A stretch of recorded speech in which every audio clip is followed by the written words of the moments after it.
party leaders, though, who were slugging it out. Some of the more prominent politicians were very busy defending marginal seats.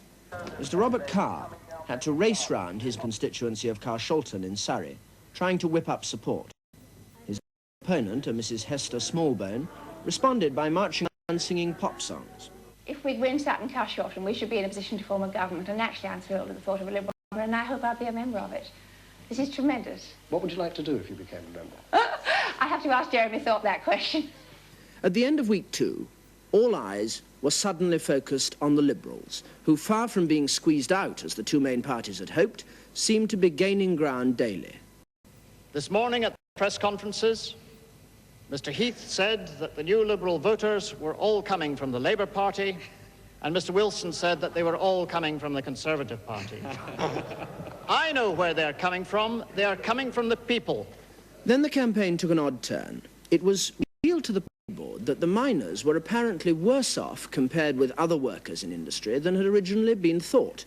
Their comparative pay had been differently calculated and included, the board was told, payments that were left out of calculations for other workers.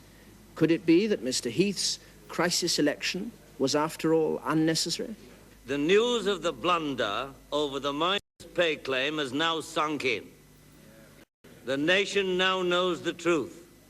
More revelations today. The nation now knows that the 3-day week was never necessary. Mr. Wilson said at different times today there had been a simple error, a serious arithmetical error, and that figures are seriously wrong, and that the country is bewildered and confused.